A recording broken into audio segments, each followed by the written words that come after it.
Assalamualaikum warahmatullahi wabarakatuh. Selamat pagi ya teman-teman semuanya. Kabar baik dan sehat ya. Hari ini kita ketemu lagi dalam video tematik hari ini tentang adaptasi tumbuhan. Tumbuhan untuk mempertahankan hidupnya perlu melakukan adaptasi, yaitu penyesuaian tumbuhan terhadap lingkungan tempat hidupnya. Tujuan dari adaptasi adalah agar tetap bertahan hidup dan juga untuk melindungi dirinya. Berdasarkan lingkungan tempat tinggalnya, tumbuhan dibagi menjadi beberapa jenis. Yang pertama adalah tumbuhan xerofit. Tumbuhan xerofit adalah tumbuhan yang hidup di lingkungan sedikit air. Contohnya kaktus, kemudian juga kurma. Kalau kita amati bentuk atau ciri-ciri kaktus, dia memiliki batang tebal dan berisi banyak cadangan air. Kemudian akar sangat panjang untuk mencari sumber air yang jauh. Daun termodifikasi menjadi duri untuk mengurangi penguapan, dan permukaan batang berlapis lilin untuk mengurangi penguapan juga. Ciri-ciri inilah yang dimiliki kaktus untuk menyesuaikan diri terhadap lingkungan tempat tinggalnya. Jenis tumbuhan yang berikutnya adalah halofit. Halofit adalah tumbuhan yang hidup di lingkungan dengan kadar garam yang tinggi. Contohnya bakau. Tumbuhan bakau memiliki akar tunjang untuk mempertahankan diri dari terjangan ombak. Kemudian daun kaku tebal berlapis lilin untuk mengurangi penguapan dan untuk menyimpan air.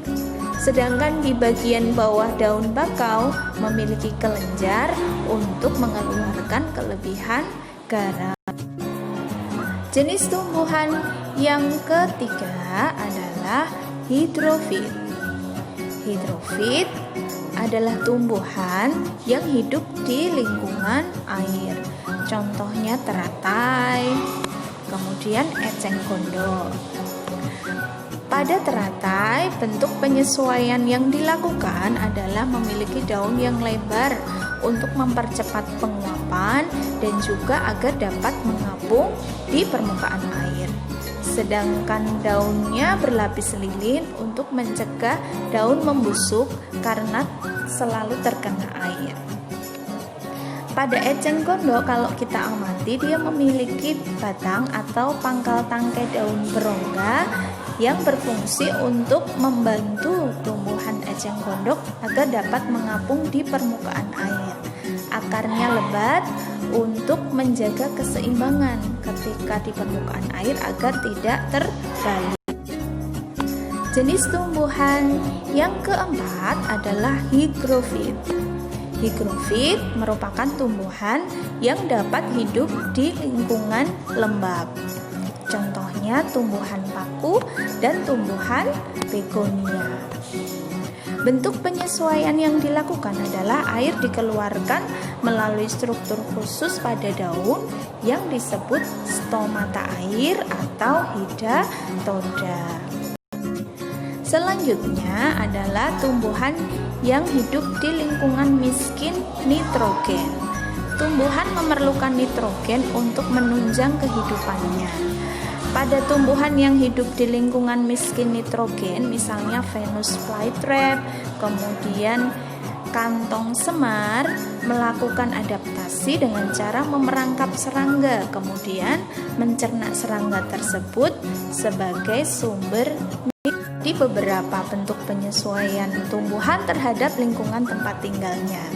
Kita lanjutkan, yang berikutnya adalah beberapa bentuk perlindungan diri tumbuhan ya.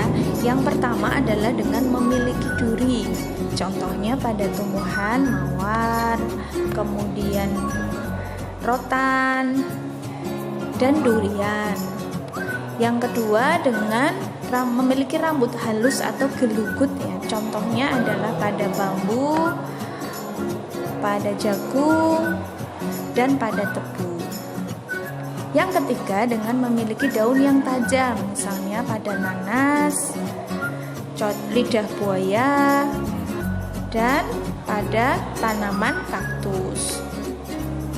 Yang berikutnya menghasilkan getah, misalnya pada pepaya, kemudian karet, dan tanaman patah tulang.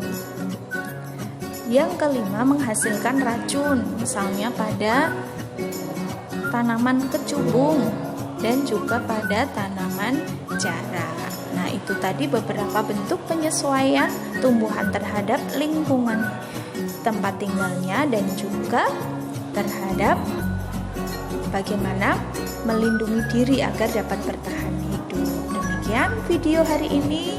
Selamat belajar. Terima kasih. Assalamualaikum warahmatullahi wabarakatuh.